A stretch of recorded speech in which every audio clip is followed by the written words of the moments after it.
Do ghosts, westerns, and death metal mix? That's what the band Spiritworld is all about. But are they a gimmick band, or maybe the next big thing in metal?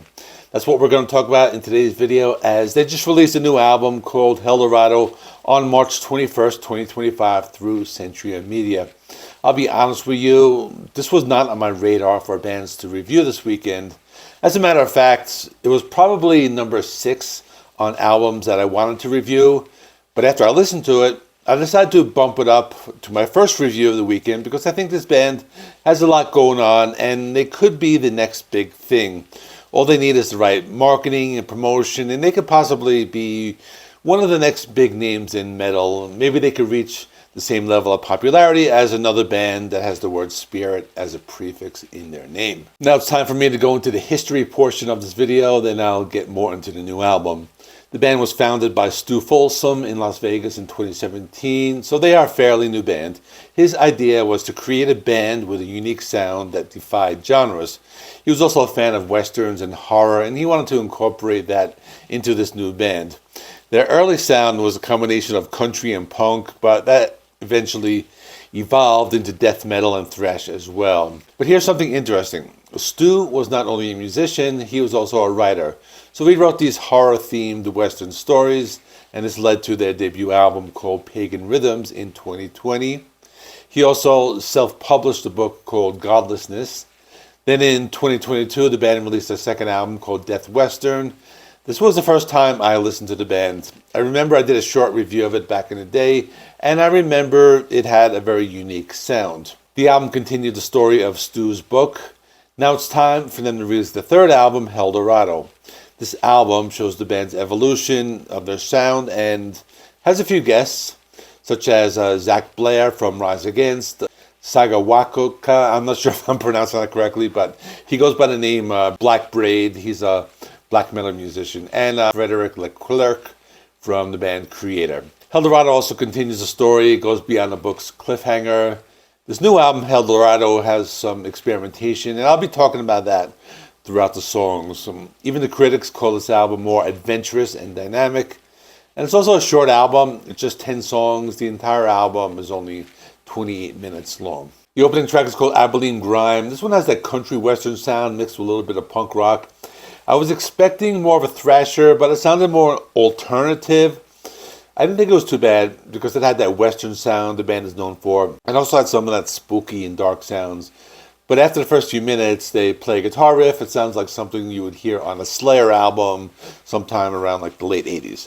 At this point in the song, it starts to sound a little thrashier, and they do some of those dive bomb guitar squeals, which was something that the band Power Trip had done on their albums. After this is No Vacancy in Heaven.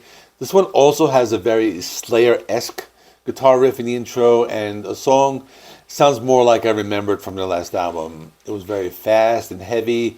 Song mixed elements of hardcore and thrash.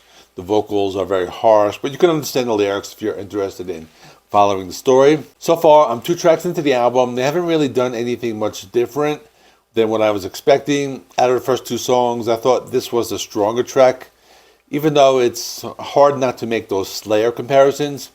Song also has some cool backing vocals, so it's not a bad thing.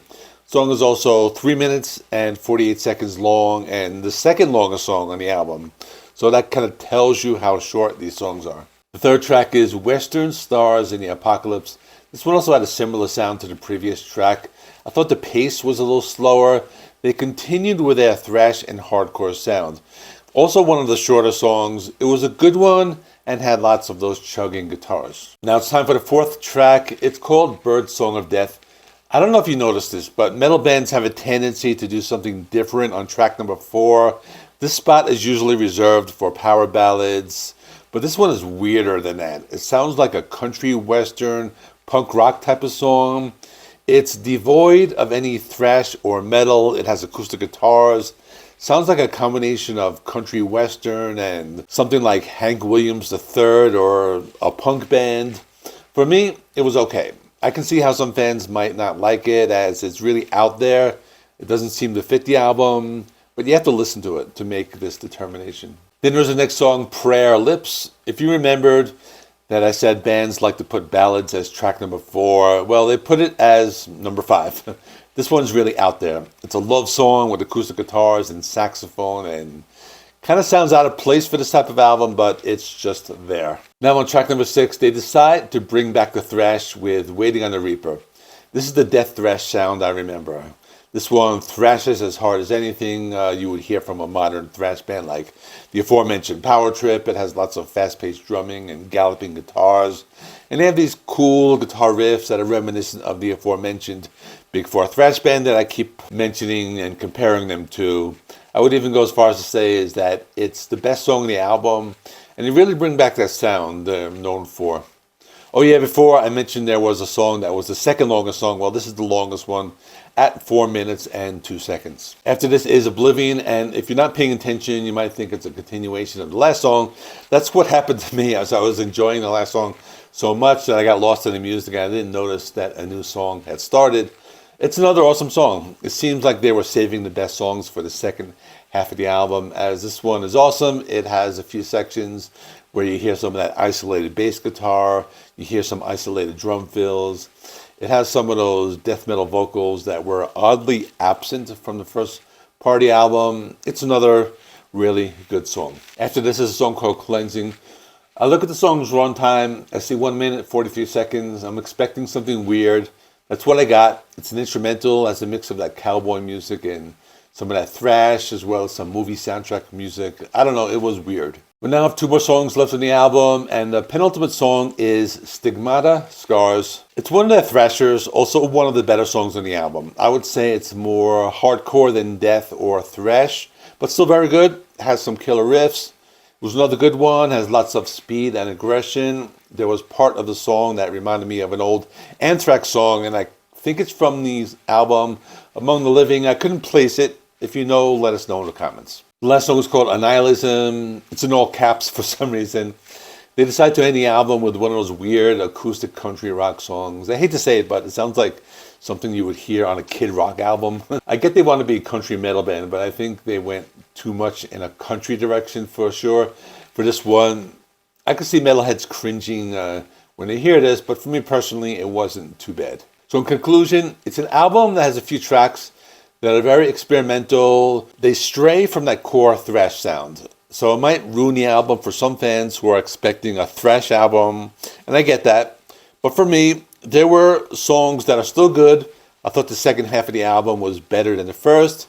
It had my favorite songs. So for that reason, it wasn't a complete disappointment, but probably the kind of album that people will be skipping a few of those weird tracks. So I guess a fair score would be a 7 out of 10. Slightly disappointing, but it has some very good highs. But the weird songs in the middle of the album kind of brought it down a few points, and I may have originally given it a 9 if it didn't have that weird stuff. But for me, it's pretty good, and the good songs really make up for that weird stuff, if that makes any sense. If you want to listen to a really good thrash album, possibly the best thrash album of the year so far, check out my review of the latest album by Warbringer that was released last week. I'll stick it right there. Please give the video a like. It helps me with the YouTube algorithm. Please subscribe if you have not already. I do rock and metal reviews, rankings, and more. Thanks for watching. I will see you in the next one.